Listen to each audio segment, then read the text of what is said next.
lagi di pelajaran Pendidikan Agama Hindu dan Budi Pekerti. Nah, pertemuan kali ini kita akan membahas mengenai nilai-nilai yajna yang terkandung di dalam Ramayana. Nah, dalam pembahasan kita kali ini tentang nilai-nilai yajna yang terkandung dalam kitab Ramayana, hal pertama yang harus kita pahami kembali mengenai kisah Ramayana, di mana dalam kisah Ramayana terdiri dari 7 kanda atau 7 bab. Selain itu, kita juga harus ingat mengenai yajna, di mana yajna yang akan kita bahas mengenai jenis-jenis yajna, yaitu ada 5 yang kita kenal dengan panca yajna, baik mulai dari dewa yajna, resi yajna, manusa yajna, pitra yajna, dan yang terakhir buta yajna. Bagaimana kemudian bagian-bagian dari panca yajna itu kita lihat di dalam kisah Ramayana. Tentang kisah Ramayana, kita ketahui bersama bahwa diawali dengan seorang raja, yaitu Raja Dasarata, yang melakukan sebuah upacara, yaitu Homa Yajna, di mana beliau melakukan upacara berupa Agnihotra yang ditujukan kepada Dewa Siwa untuk memohon putra. Karena dalam perkawinan beliau, sang raja belum memiliki putra. Nah, dari sini kita akan melihat di dalam kisah Ramayana yang mana saja merupakan nilai-nilai yajna, baik itu nilai yajna dalam hal dewa yajna, resi yajna, manusa yajna, pitra yajna, ataupun buta yajna. Nah, seperti yang kita ketahui, kalau dewa yajna merupakan upacara atau persembahan yang ditujukan kepada Tuhan atau Ida Sang Yang Widi Wasa. Nah, dalam cerita Ramayana bisa kita lihat pelaksanaan dewa yajna adalah di upacara Homa Yajna atau Agnihotra yang dilaksanakan oleh sang Raja Dasarata ketika beliau memohon untuk diberikan anugerah putra. Jadi beliau membuat upacara ditujukan kepada Tuhan. Adalah manifestasi beliau adalah Dewa Siwa.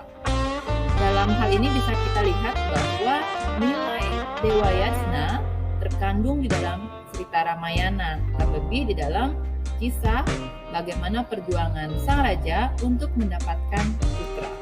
Nah, ketika kita membahas pitra yajna, kita ingat bahwa kata pitra itu bersinonim dengan kata pita atau orang tua. Nah, di sini bisa kita lihat dalam bagian kisah di mana sang Rama amat sangat menghormati orang tuanya dan kemudian bahkan ia rela diasingkan ke dalam hutan demi untuk mengabdi berbakti kepada orang tua. Di sini bisa kita lihat bahwa nilai-nilai yajna, khususnya pitra yajna, sangat kental dalam cerita Ramayana, di mana bakti anak kepada orang tua itu harus senantiasa diwujudkan dalam tindakan. Nah, tentang upacara manusa yajna sendiri dalam kisah Ramayana bisa kita lihat dalam bagian sang Rama mempersunting Dewi Sita. Nah, itu merupakan salah satu bentuk atau contoh dari manusa yajna.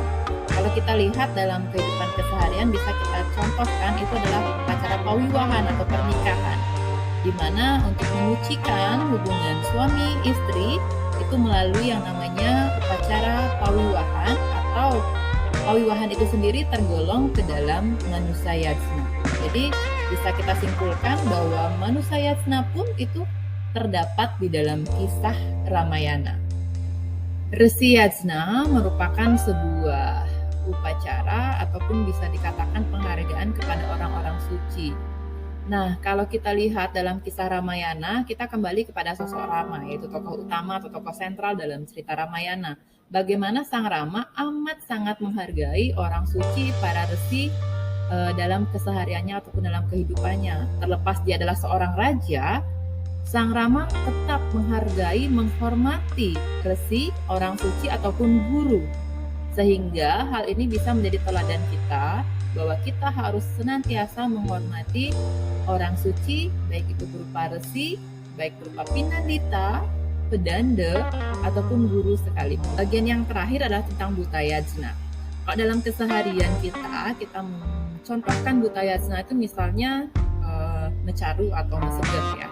Kalau dalam kisah Ramayana bisa kita lihat bagaimana setiap upacara yang dilakukan itu akan dibarengi dengan pelaksanaan buta yajna. Kenapa? Ketika kita melakukan sebuah upacara dewa yajna misalnya, kita akan senantiasa juga mengharapkan agar energi yang positif datang dari segala penjuru. Untuk itu, kita perlu menetralisir kekuatan-kekuatan negatif.